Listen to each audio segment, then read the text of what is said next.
Apologies, Hi. we were on with HashiCorp. We were on with Nick talking about the partnership with HashiCorp and what to do about well, the next steps there. There's some exciting ones. So we're just trying to wrap up that call we just got off. So there's a few of us that are coming over from that call. Yes. One second, we're just wrapping up.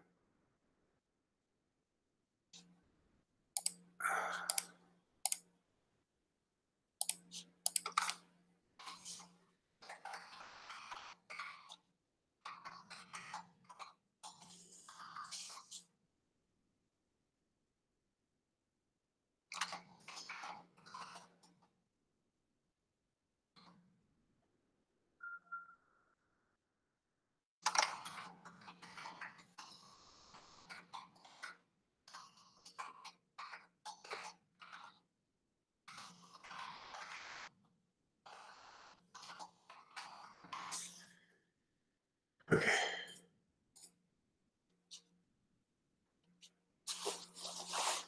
Okay, fair enough. Shivai, I wonder if probably the other guys are taking a break before jumping on this one, but here comes Naveen. If we get so meeting minutes, Meshery development meeting. I'll put the meeting minutes in the chat. We are recording our meeting today. We do record each of the meetings. So with that, let's get off to a late start on this call. Two quick notes. One is Asuko is with us, which is fantastic. He's been quite busy with a number of different aspects of Meshery. He just hasn't always been able to join the calls. Network bandwidth is a real challenge behind the Great Wall, the Great Firewall of China. And it being a really late hour, but so I'm glad that Asuko is here. We might be able to talk about a couple of things that he has. I think we actually have a jam-packed agenda, which is good and bad. The second thing to lead off with before we get underway is to say that Sarab is here with us as well. Sarab Thacker. Good to have another Thacker on the call. I think Nipur was probably getting tired of me picking on just her as the only Thacker. So Sarab, we force everyone kind of as their first time on the call to awkwardly introduce themselves, say a few words, kind of get to know the rest of us. Yeah, sure. So this is Saurabh Thakur, and I'm currently living in Bangalore, India, and I'm working for a startup, which is its name is Smallcase. We are a fintech startup. So I am currently working with the backend team. So developing software with Node.js. Yeah. Oh, very nice. Very nice. Okay. Smallcase, huh? Is that what you said? Yeah.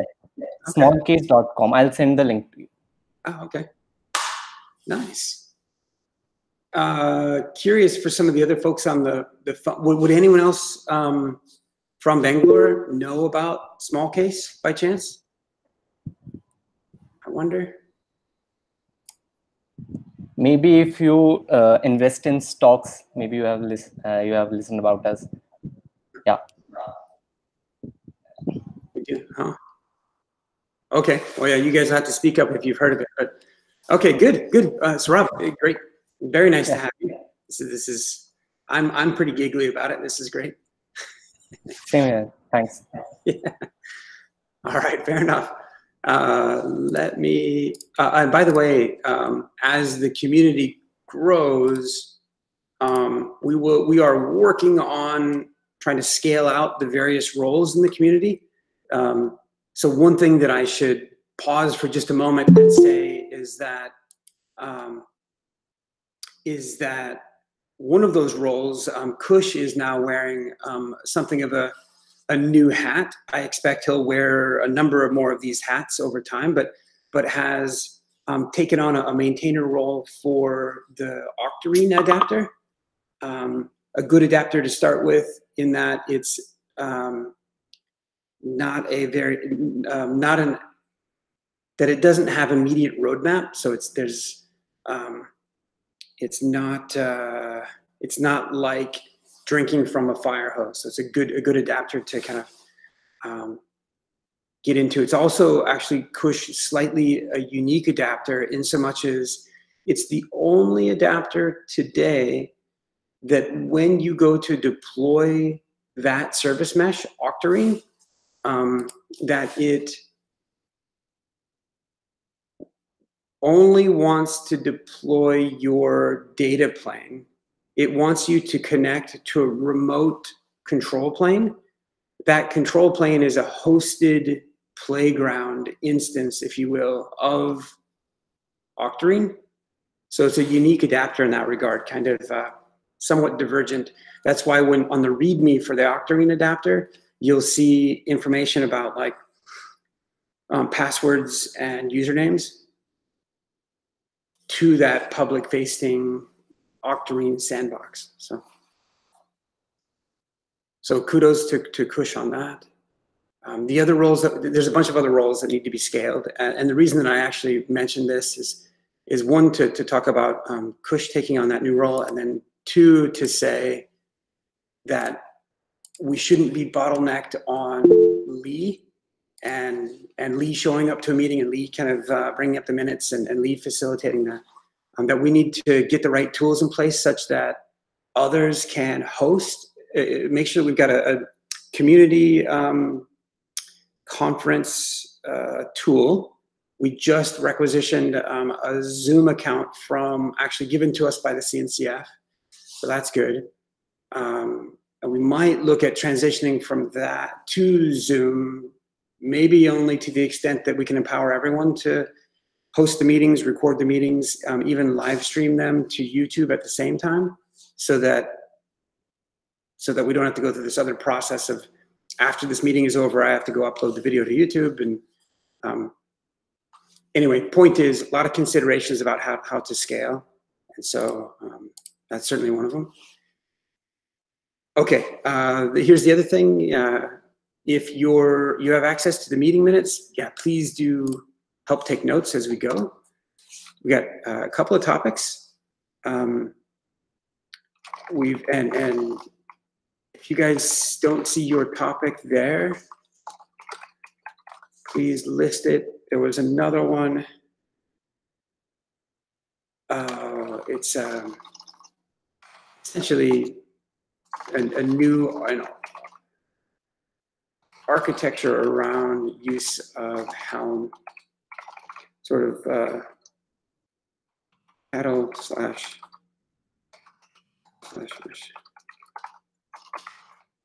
something. We're not quite sure what the name is, but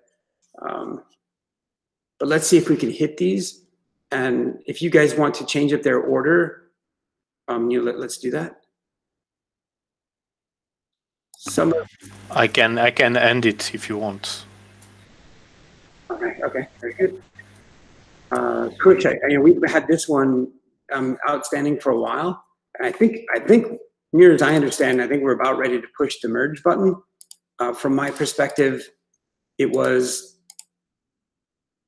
given the size of the change, good to verbally review with folks and let them know what practices they needed to change as they go to contribute to the UI. Should we talk about this one first?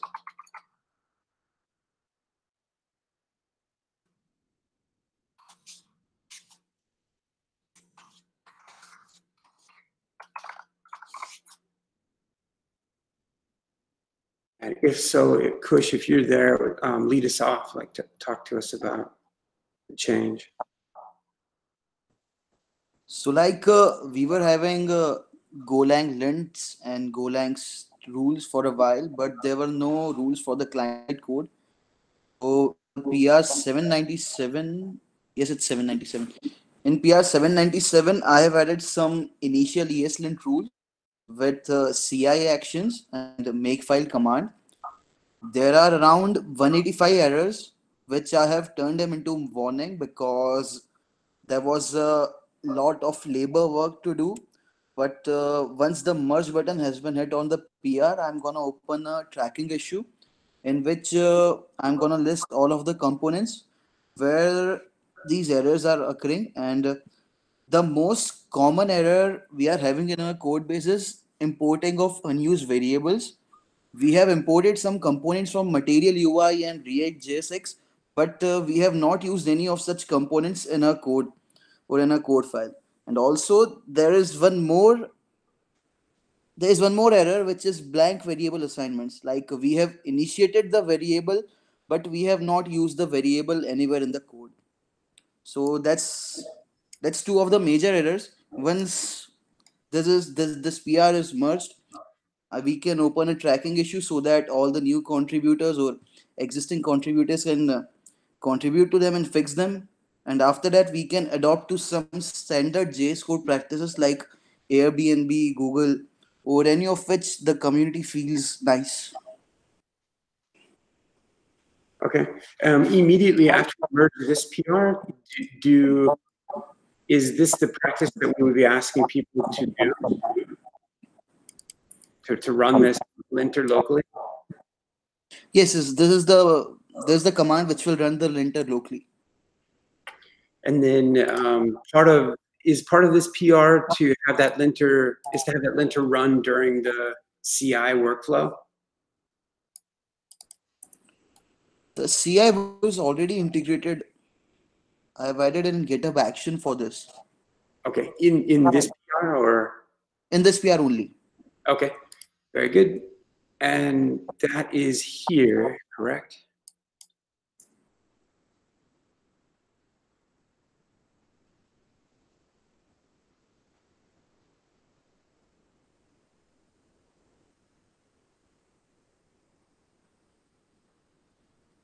Nice. Okay. So this I think has undergone a healthy bit of review. Of those that are familiar with this, any other comments, concerns? Also, one more thing. Once this we can finally move ahead with the provider UI, because there is need to introduce some standard rules for provider UI too. I have already created a draft PR for this, but I'm gonna finalize it once this is merged, so that merge conflicts do not occur.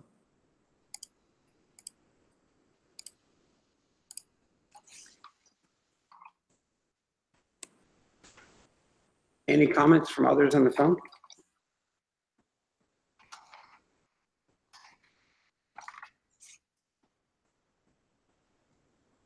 One for me is that I think as a project, we've yet to use any pre-commit hooks. And I understand that we don't have pre-commit hooks integrated into this PR. Actually, Nitin Kumar asked me that he would like to work on pre-commit hooks, so I left it from him. Sure.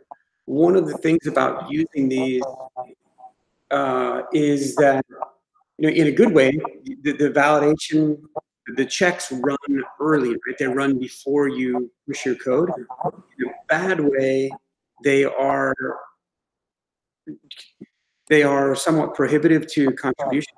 Or it's an earlier check that people,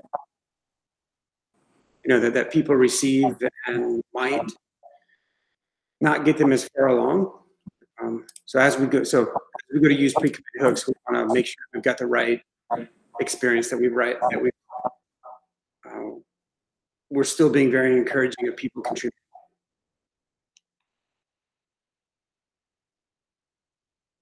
Which is not to say that we should. I guess, Lee, if pre-commit hooks are not configured, then there would be an error in CI, which would be a bad experience at that time, because the user will have to check on the CI, and then he will again do the commit if he forgets to run the linting command, and then again the error would occur at CI. So it will be a repetitive process. User will have to check CI regularly. Instead, if the linting was done at pre-commit stage, or then the error would be there, and the user will be able to solve it, or like disable the ESLint for that line if there is a requirement to, and that can be addressed in the review. Yeah, that's a great perspective when you put it that way. I've certainly been contributing to other projects where it had surprised me that they'll use like a YAML linter, and actually it's really annoying because those space, like if you leave a dangling white space on the end of a line, it doesn't really matter, at least not in the projects that I was contributing to. And yet, when you go to do a PR, you'll get failed checks because of that. And so I think, yeah, so I hear what you're saying about the negative experience in that regard. And I think for that particular project that I was contributing to, I was probably just annoyed that they were using a YAML linter in the first place because it was just more work than anything else. We can think about the pre-commit hook later onwards, because there are Go meta linter, and we have not introduced any of such commit hooks for them. Like as you said, there can be a bad influence on the contributors. Like the pre-commit hooks do not fix the most obvious actions, like they do not fix the white spaces, they do not fix the tabs and spaces. So ultimately, the user will have to check the CI again. So it can But be discussed. we can discuss it later. But the error can be shown in the pre-commit hook, and then a simple run fix command Error can be can be shown before introduced. committing. That can be an advantage. Hmm.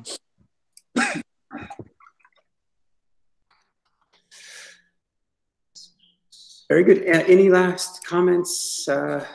Speak now or forever hold your peace, I guess.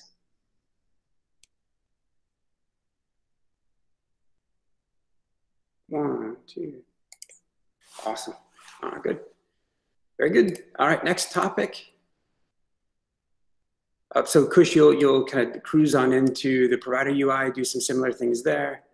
I wonder, Kush, if we might hold off, or if we might move this agenda item down a bit, in part just because I haven't done my homework, my diligence on reading through.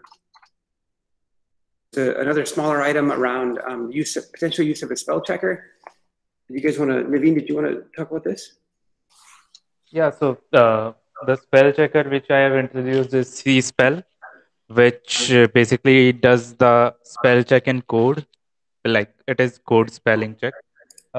So what it does is it checks for the camel case and basically all the types of variable names or everything, and check whether they are like properly named or not. It also supports all the languages, so it supports it doesn't not throw an error when we use var, which is not an English name, but it is a programming specific name, and it does not throw the error. So it has a wide dictionary with that regard. So all the constants that are used in Go programming language or JavaScript or several other programming languages, it does not throw any error. It is quite configurable. Like we can also say, okay, this is a word which we need to keep in dictionary. So for example, meshery was not in their dictionary, in their upstream dictionary. We can create a separate file and say, okay, meshery is a valid word, and we need to put it there. So, and then we can later on like contribute to their dictionary, and that can like then meshery won't throw any error in any other project too. So this was what I did. Like these are the words that needs to be fixed. So K8s is not a word in their dictionary, but we are using K8s configs or K8s like K8s or some like K8s config or something, but we are not doing camel casing there. So like we are just K8s config is all in small letters, and that causes an error, and that needs to be fixed if we want to like that is why I have added fixed these words, and other other words are also there. Nice. And so the spell checker that's proposed right now, this is, you were saying this is constrained to Go at the moment? Yeah. Currently, we are only checking for the Go source, the Go files. We can also like introduce for JavaScript file, but there were a lot of errors in JavaScript file, and like I had to fix them, and so I just went with the Go currently, and then we can later on extend it to Markdown files and JavaScript files and all. Okay. I think, all right, very good. I think one of the concerns about the potential use of a spell checker as part of the build process is like sort of false negatives, meaning it identifying things that are misspelled but that are really just acronyms or project specific things. And I think you're saying, hey, the way to remediate that is to do a couple of things. One is to maintain a local dictionary of things that are specific to the projects. And then for some of those things to maybe upstream those to the checker itself, if they're universally used. Something like Age is maybe a good example of something that might be universally used. Can we do like layering of dictionaries, like prioritize one dictionary that is the main dictionary, which words are the at top layer, which should be compared, and then the second for acronyms, and then further on we can decrease the priorities of checking the words. So that kind of brings up a good question. If there is a spell check failure, Naveen, do we know how that manifests in terms of when the experience of someone making a PR? Yeah. So like when we run locally the spell check, when I ran it locally, it basically shows, okay, this is the error in that file, and like this is the misspelled word that you need to correct, and the location. So that would be the same message prompted in the CI. Naveen, does that give any vector value for it, like how close it was, how wrong it was, any vector value for No. that? It does not. It does not as of now. Like, it only tells, okay, Okay, so this is the error. Like this word does not so appear. it compares word to word if it's in dictionary of it or Hmm. it's not. It's just like binary, Yeah. no middle Yeah. ground.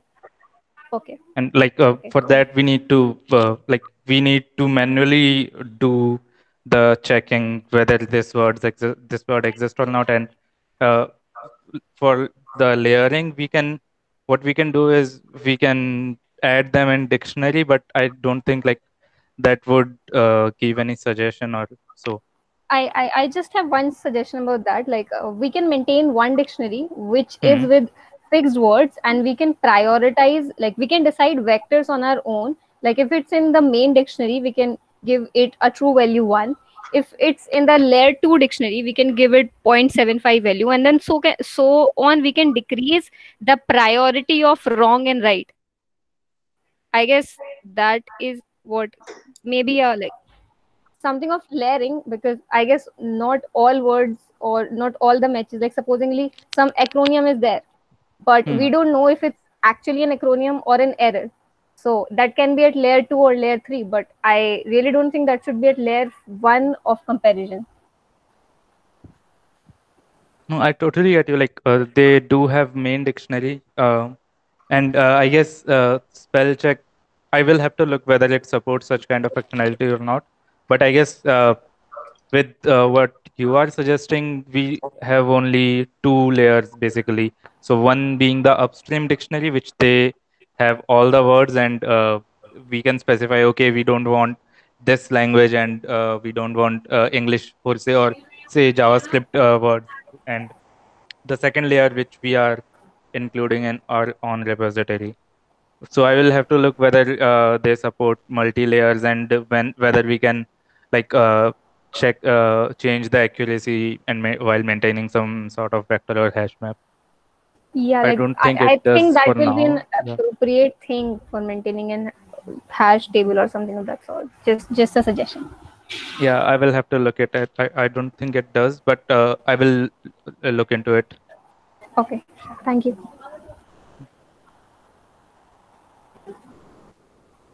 Coming to the spell checker point, The spell checker and most of the repositories are just mainly used for correcting some commonly misspelled English words or correcting the docs. The first point that we are deciding the values of variable, or the the way the contributor names their variable does not satisfy. Like if someone wants to name K8 as to Kubernetes, or if someone wants to use Meshery as mesh ry, so these are gonna create CI fields, and then contributor have to add an additional dictionary word, which is gonna just decrease the way or decrease the workflow of contributions. And also coming to the library, Go Metalinter supports an official Godoc reference library which is misspell. The following library has already been integrated with Go report also. And what So I guess Go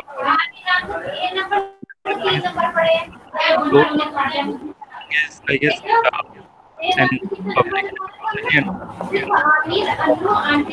is this distortion coming from your mic, Naveen? no, I don't. I don't. I'm also. Right. You put your mute when you're not.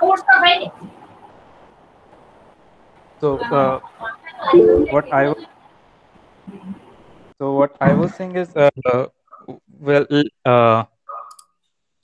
with regarding to misspell, I guess any public Go repository can be added to GoDoc.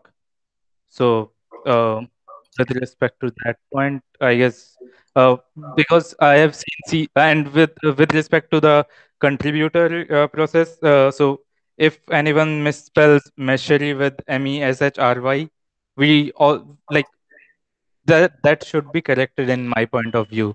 Like it should be mentioned, and if there are some words that needs to be added, most of the words that are used, and I guess in the Go repository of Meshery are already there. I have added them. There are no errors. So like the K8s and Kubernetes and so basically it also pluralizes everything. So if there is Kubernetes, like if there is something singular that is present in the dictionary, it automatically pluralizes and everything with respect to, so, for example, if there is metadata, like so meta, so the metas would also be supported. So that is handled automatically, and yeah, that was what I was thinking. Currently in the dictionary, I have seen there are around 60 to 70 words manually added, and that is Hmm. only for Go. That's because currently our code base has not been scaled. Once you will integrate the following plugin with JavaScript, you will need to add around 100 to 150 words more. And as Meshri will continue its journey, the dictionary will become vast. And every contributor, before contributing to the Meshri, he will have to see, is the variable name defined in the dictionary or not, or am I required to use a new acronym, or do I need to define a new acronym in the dictionary? So ultimately, this is going to create a vast dictionary, which I don't think is suitable right now. But let's see what others think about the same.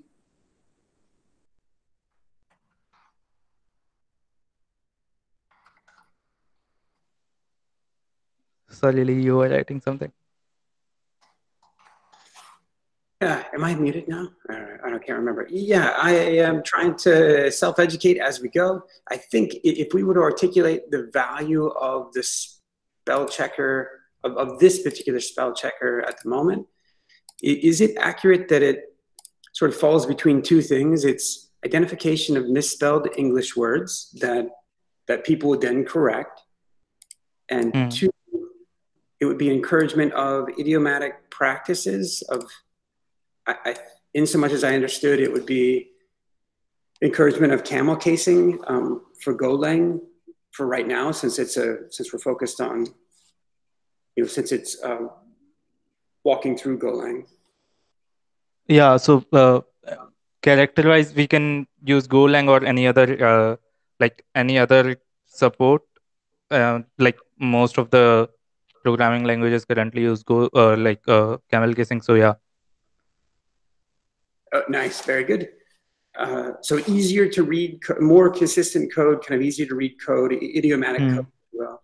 And then English words being, and then any other value that we didn't. So the not only English words, but basically the programming words also are there. Like by default, the words that are supported by that language in which code is written are also supported automatically. Basically, the spell checker checks the variable names and the programming syntax also, which I don't think should be the work of spell checker. Like a contributor should be free to choose any variable name or any acronym he wants to choose, regardless of what the dictionary defines the same name. So, if, like, what I think is it should be consistent with the repositories we are creating. So if a contributor if the code base is not consistent, it will not be like easier to read or modify, because measure if misspelled, and if I by mistake misspelled measure and I want to edit at one place, then it would create some kind of, like, I don't know, there might be errors. I agree with Kush that we should have freedom for naming the variables, but supposingly, I get the point of like misspelled memory. So we can always provide suggestions instead of like keeping a vector around the variable name. Like supposingly, someone is using Kubernetes short form for Kubernetes, someone is using cube. So we can give a vector that it's close to this word. The cube and like the acronyms are already supported, but for most of the for cube is I guess cube I put in the dictionary, and most of these things are supported. So basically, how I went about making mine, like I had made a word checker. So I was using the NLTK module for WordNet. So it gives a definite star on the words that are definitely wrong, and it will give, like, as you know, as they said that we can give suggestions regarding the words which might be close to the actual word. So yeah, providing a vector sound like it appears to be a better one, like a better idea.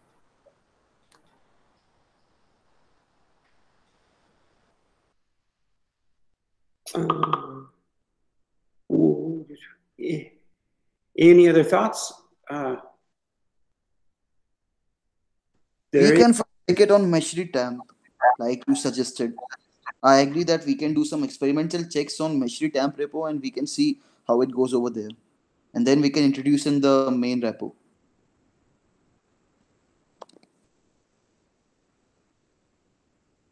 Naveen, what do you think? Yeah, sure. Okay. All right. Yeah, that seems good. We'll be able to. Okay, very good. All right. Next.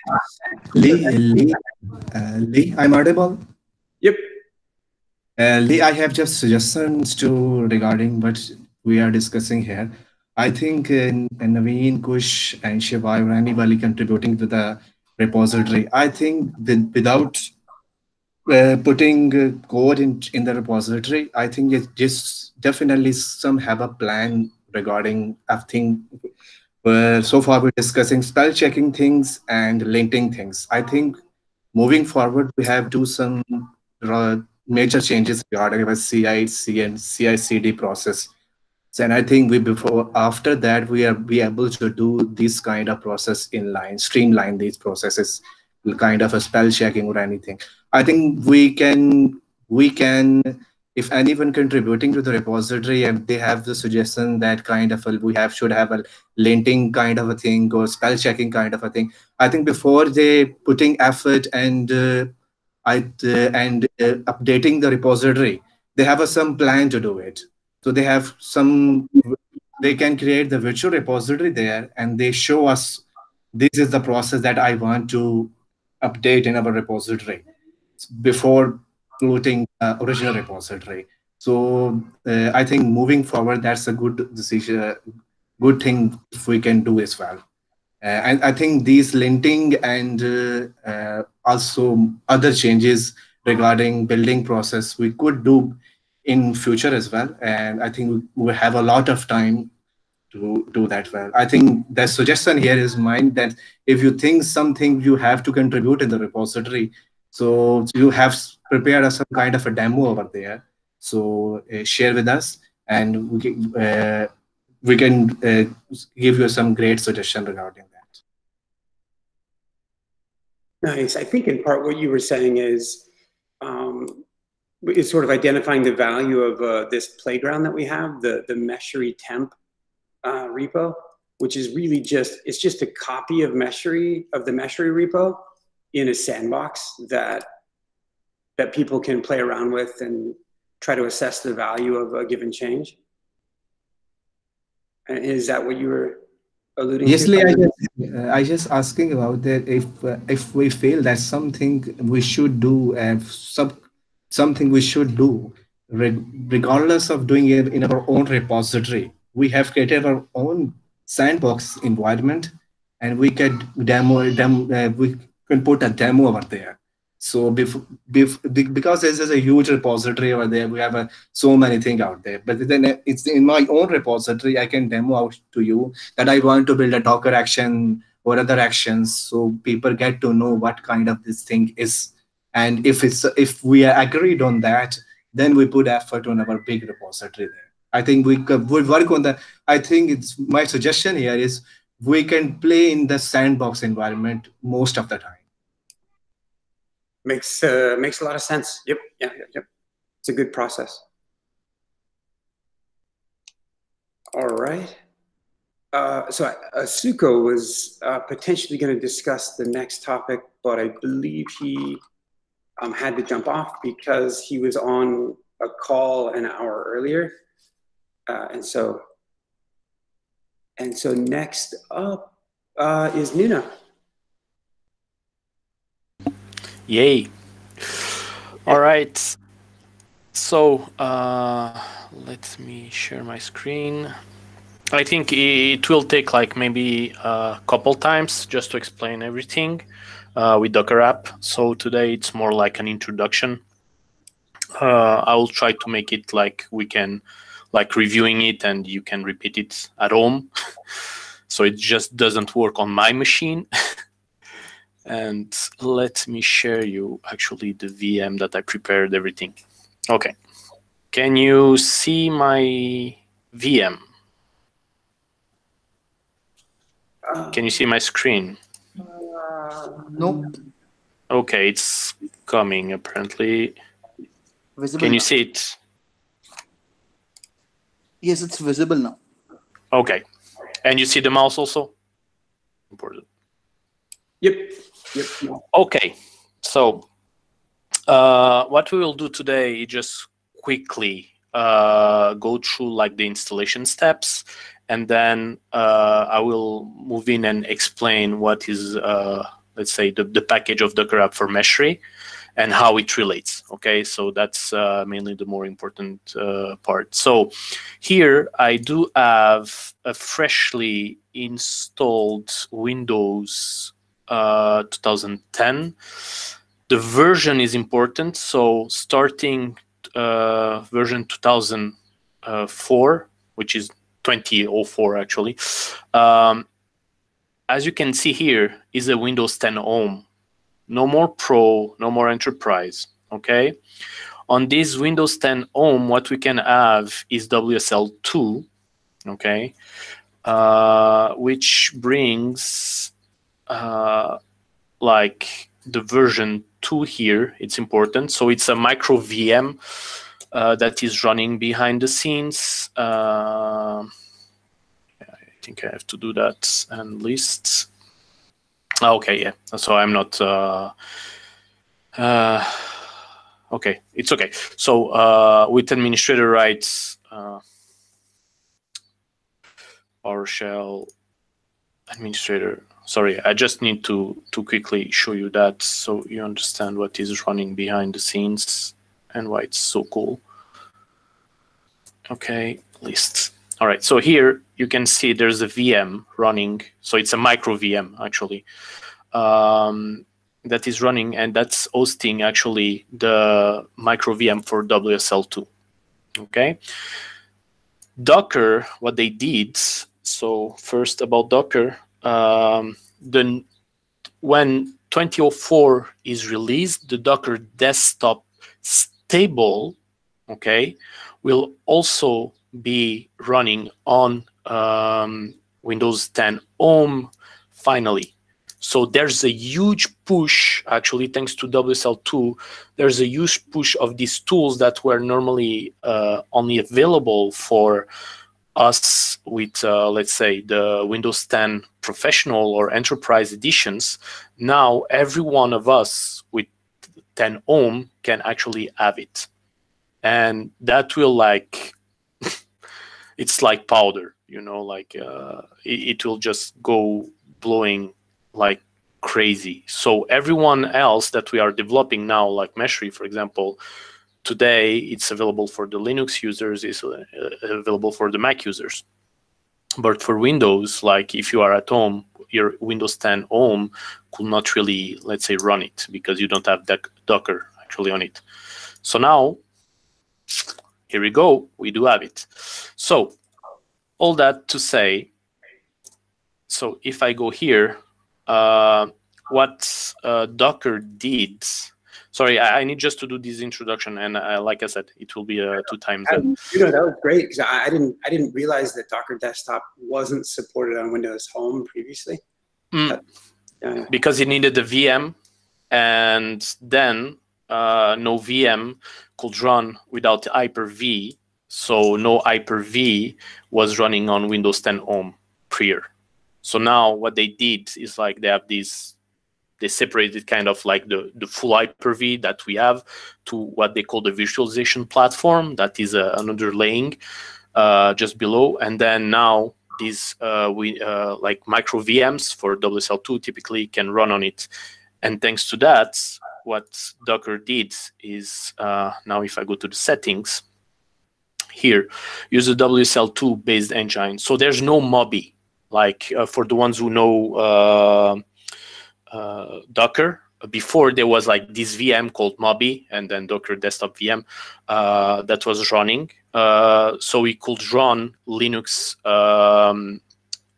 containers instead of the Linux containers on Windows, which is Elka, which is another project that will actually relate to this one. But they will merge, let's say.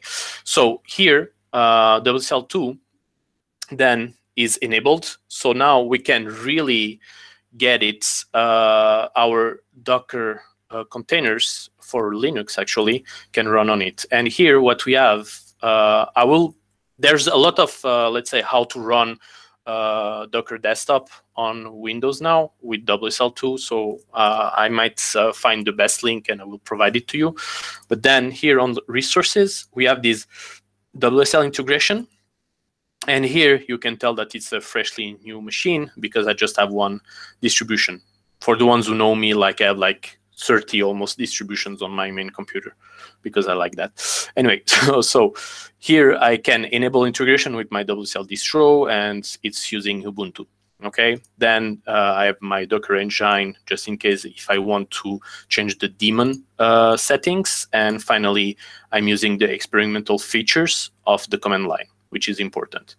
Also, I'm running the normal, let's say, Docker vanilla Kubernetes on it. As you can tell, they have like almost two versions, two major, or yeah, not major, but two versions prior. So now it's like we are at 1.18, even .1, I think. And this one is running the 1.16. The 1.16 already brought actually a breaking change for the if you want to deploy, let's say, the Docker Compose on Kubernetes, it already brought like a breaking change about the naming of the versions. So now it's using apps v1 instead of the beta thing that they had before. Okay, if it's Chinese for you, it's almost Chinese for me. No pun intended. All right. So here, what we have is like I have my Ubuntu, so that's where I work, and here you have like two other distributions that are created by Docker. I won't enter too much in it, but what we can see is that if I do just a Docker version, I can see that it's running, and if I do actually which Docker, you will see that I'm using my Docker, which is okay on my machine, but it's a symlink to actually the Docker desktop. Okay, remember what we had here? Sorry, we have here. So this distribution has what they call a cross-distro mount, okay, in WSL2, which allow them to actually share not only like the executables that we have here, but potentially also, let me see now, if I do user, no, it's var run and docker.sock. Okay, the socket, we don't see it, but the socket is also shared on the, it's also mounted actually on the Docker desktop, okay? Anyway, we have all that, right? So now what we can see or what we can do is what, or let's say what I did is install Docker app in the CLI plugins, like it's on my home, right? And then Docker, CLI plugins, and then inside I have like a Docker app binary, which allows me to do this actually, Docker app just like that. Okay, so it's not a command, it's like a subcommand, like a plugin. You can also see which plugins do you have for the ones who are using mainly Docker, like with build X, for example. Build X, I don't know, sorry. You know, two things. One, first of all, I may have to take off my Docker captain. I may have to send this to you, actually. And then two is just to clarify what you were just saying, which is, hey, look, there's a framework wherein if you'd like to load up a plugin like a Docker app, a Docker app as a plugin will override the built-in command. Or well, I guess there isn't. No. Yeah, go ahead, and but the answer will be no. I will explain why. Yeah, no, please go ahead. Okay. So the built-in commands potentially is like something that will be like that Docker-app that will be located. So they don't provide it anymore, by the way. So I tried to find it. I wanted to show the let's say the both of them, but normally your commands will be like in user bean or user local bean okay, and then Docker app. Here, this plugin is located first in Docker CLI, okay, plugins, and also you don't call it like that. If I just do like that, it doesn't find. It's a command. Running Docker space, then now by doing the space, we enter the realm of the management commands, the commands like build, blah, blah, blah. But then here in management commands, you can see there's these asterisks. Actually, they are the plugins. So Docker build X, for example, is typically a plugin. It's not a command, right? Okay. Okay, good. But good, yeah, very good question. I mean, that's last for me. Go ahead. Last point of clarification there is there was a point in time. Actually, if you scroll down underneath the management commands, yeah, there's a plugin management command. As you installed Docker app as a plugin, did you? You might have just done it before my eyes and I missed it, but did you do a Docker plugin? Did you use Docker plugin as the method to install that plugin? No, good. Okay, manage plugins. Okay, let's see. Docker plugin.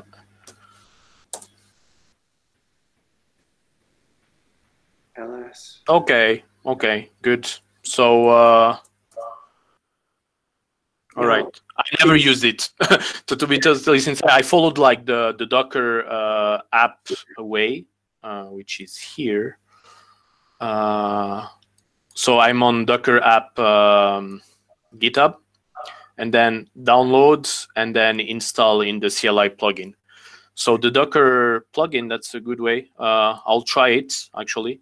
In the past, when I've had teams write Docker plugins, those are those end up being separate containers that run independently, but the Docker plugin subcommand was it's sort of a convenient way of using a Docker native command to co-deploy another container with your Docker engine.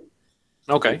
Maybe related in so much as they're called plugins, but maybe two separate concepts. I don't know. Yeah, because the other one is really like a Docker CLI plugin.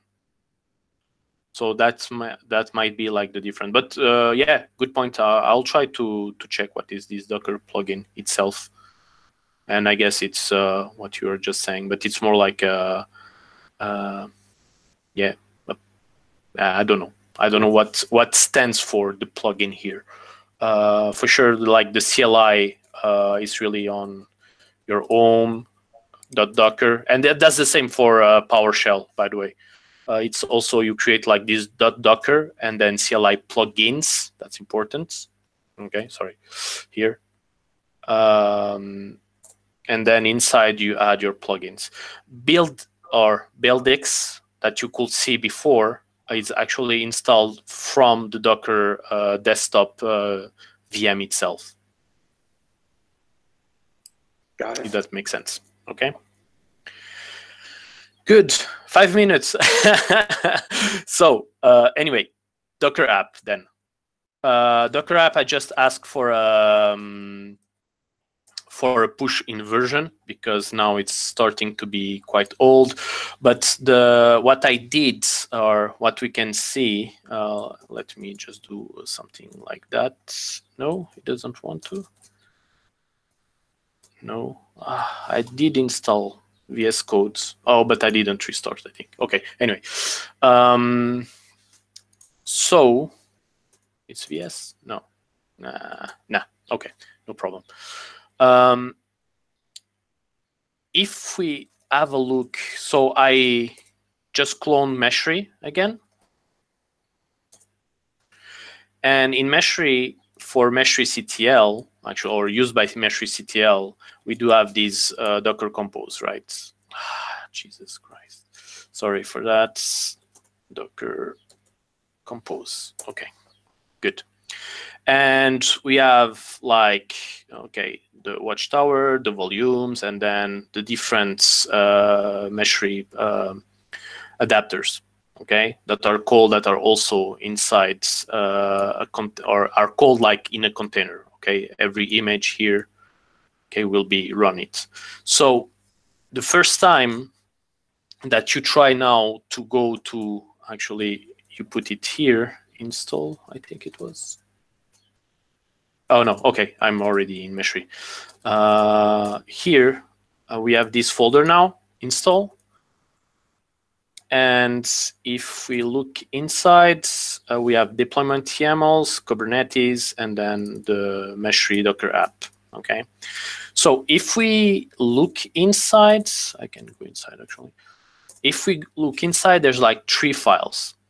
Okay, these 3 files are the result of actually the creation that I will show maybe like next week, but it's the creation of the Meshry app. Okay, so you init a Meshry app and it will, let's say, copy the Docker Compose, okay, and it will then generate like 3 files. So the Docker Compose, it will copy as is, and then there will be some metadata and parameters. Okay. Now Docker Compose, as you could see, and I'm here. Can I? I think I can. Come on. Let me show you quite something neat. Remote WSL. Yeah, let's go. I just have one, so normally. Show me my file system. No? Yes, no? Oh, okay, sorry, it's starting here. That's if you have Visual Studio Code, there's this plugin called Remote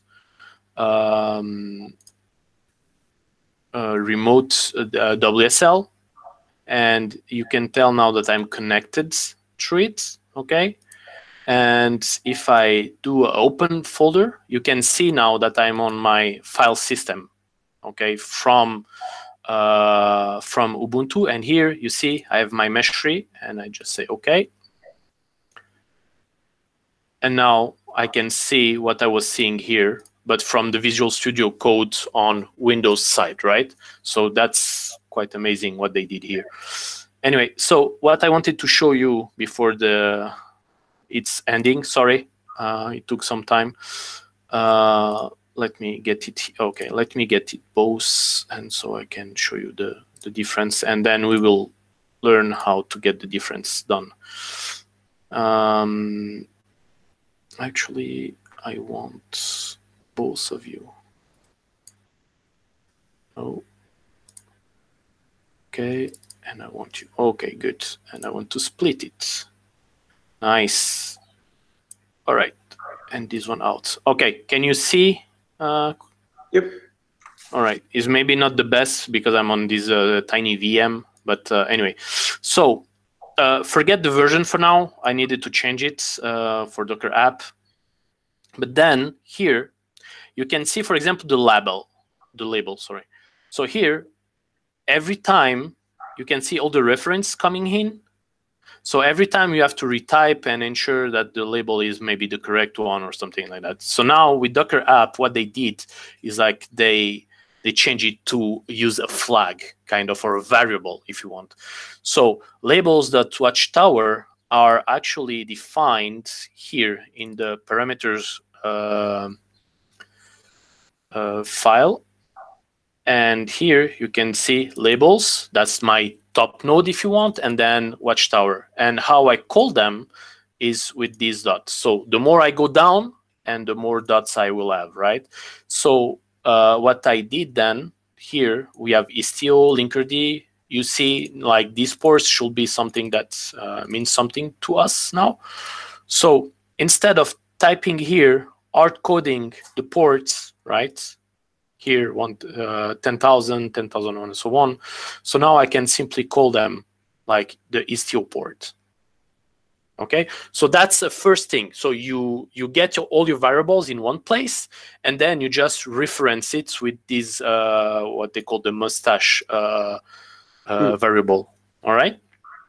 Last point, and then I'm done for today, and we can just push back the rest another time.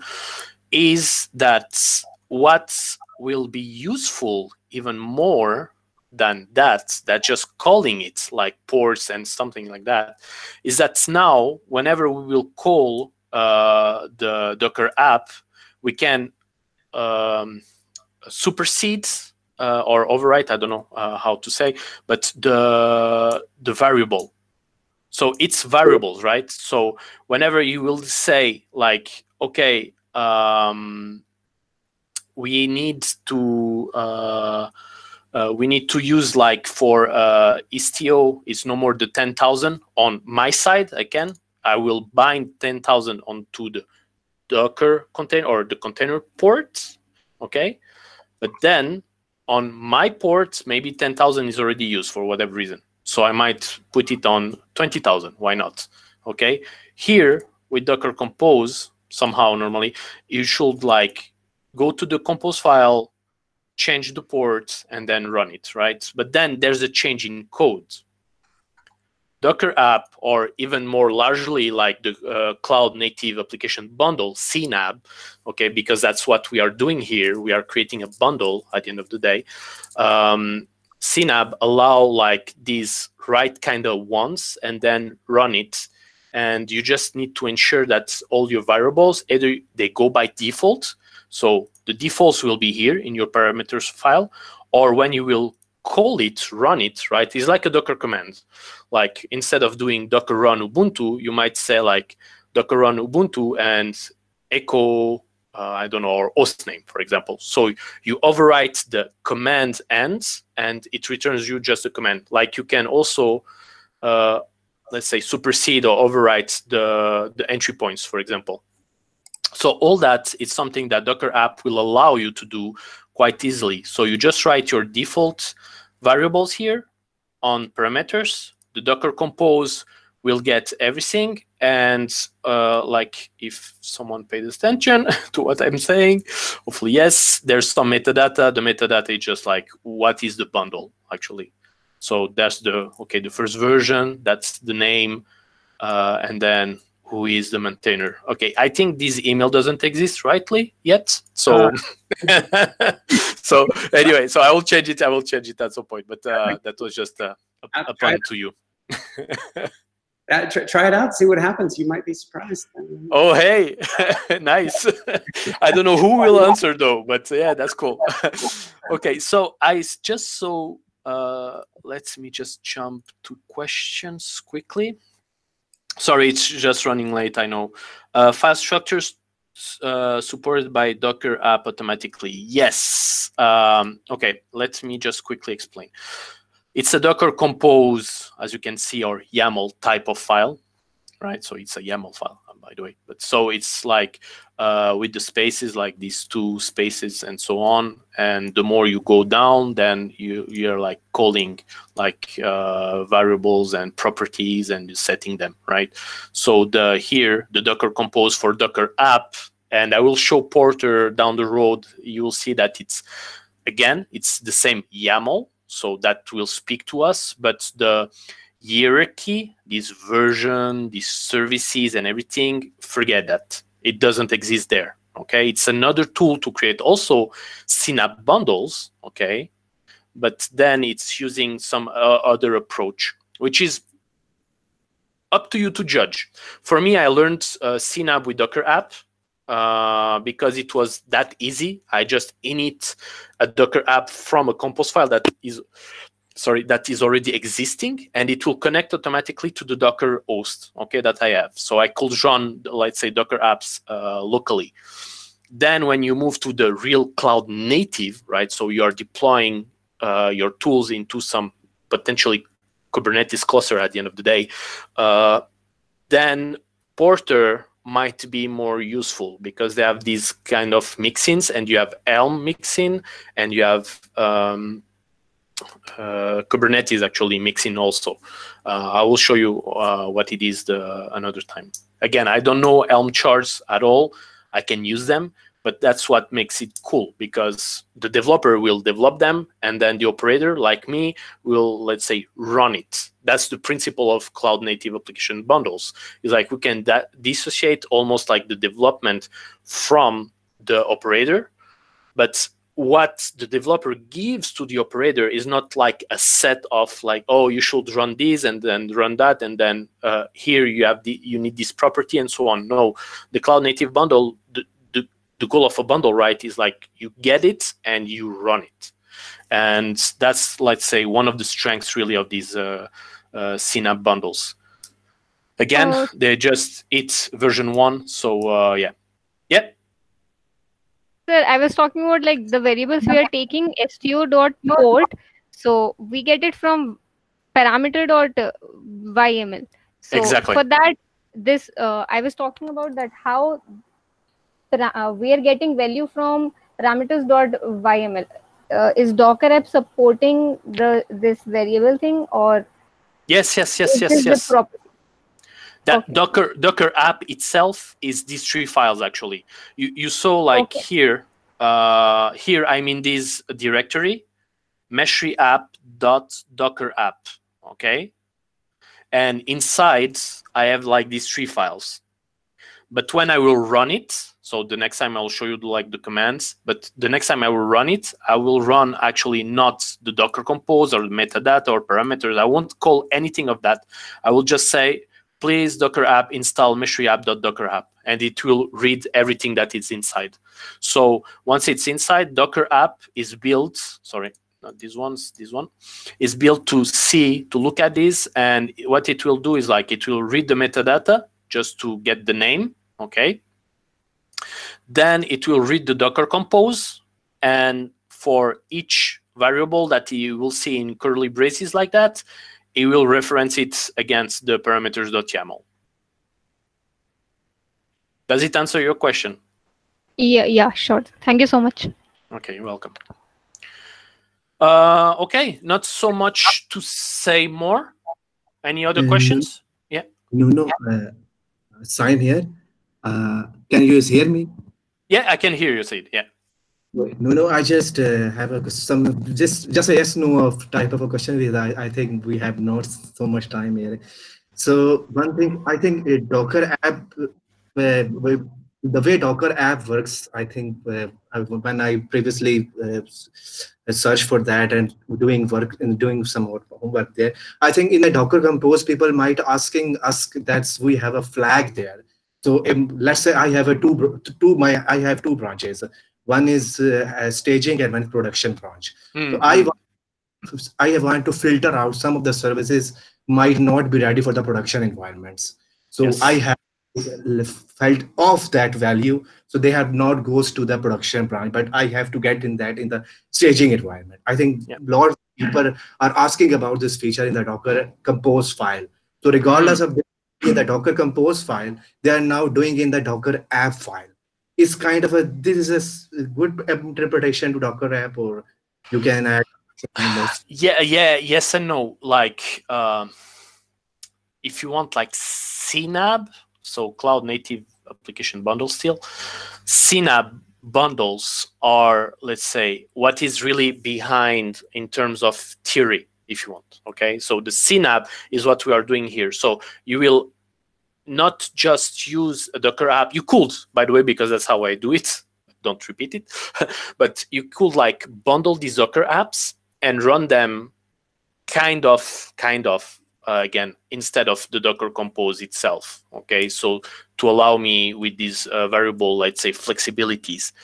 Now, your point is valid, but to such extent here.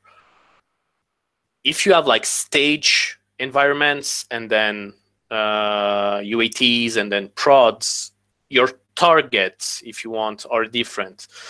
If you do have some, let's say, maybe in the stage you want to run everything, and then in prods you just want to run your, let's say, your own service mesh, Linkerd, console, Istio, right? You might want to add some, let's say, flags, like you said, indeed. And that's what I did here with these X enabled, okay? That will actually say if it's enabled by default or not.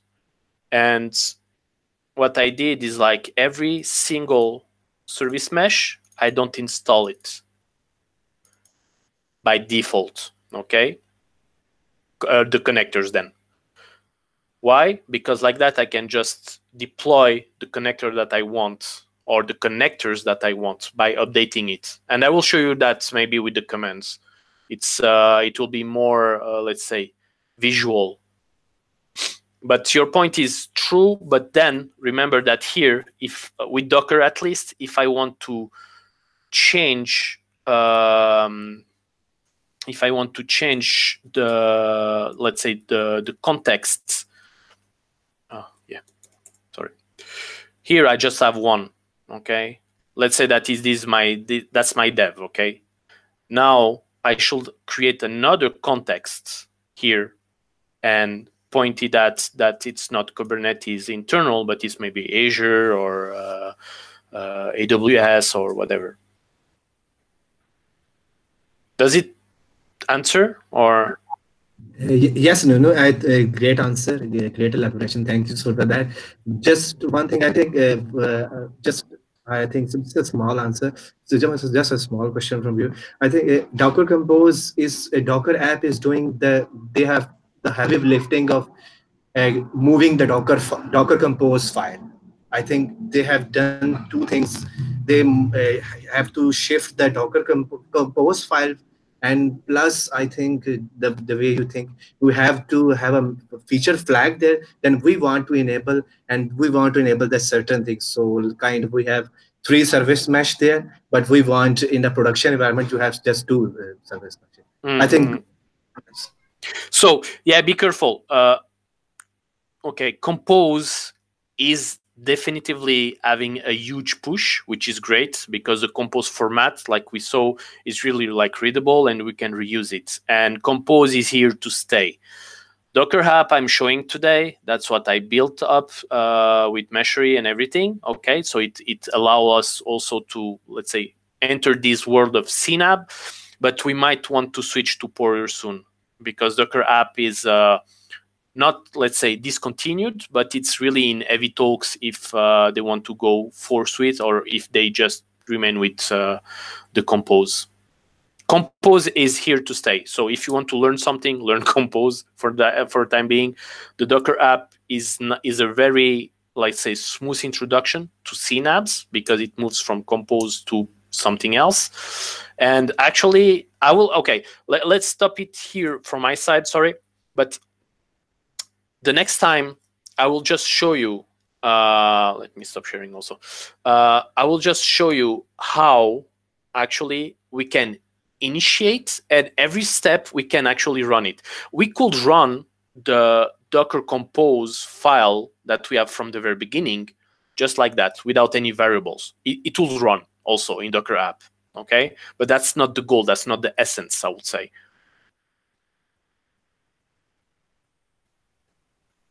All right?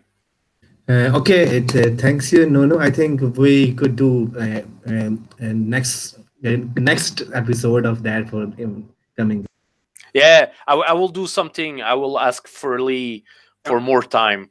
Yeah, don't get any ideas about the word episodes because that'll actually become a thing. We might be on like season 2 right now, sort of season 2 episode 2. Good, I think season 2. I'm a subscriber though. Thank you. Appreciate. We're going to binge watch as Nuno unleashes the Kraken again. I noticed the. It had to. Come on. This is fantastic. I appreciate everyone staying on as long as you did. Hopefully, thank you. I learned a few things about what Nuno presented. I'm actually going to jump on another one with Asuko, who's going to demo some Helm work actually on console. I don't expect anyone to join, but since I just mentioned it, and I feel awkward not putting a link to it in case it's of interest to others. It's just a Zoom call where he's demoing some early work, so no one feel obligated to join. Other than that, this has been great. I think today's a wrap. So. Thank you all. Thank you, Nuno. Guys, bye, Simon. Bye, guys. Thank you, Lee. Thank you all.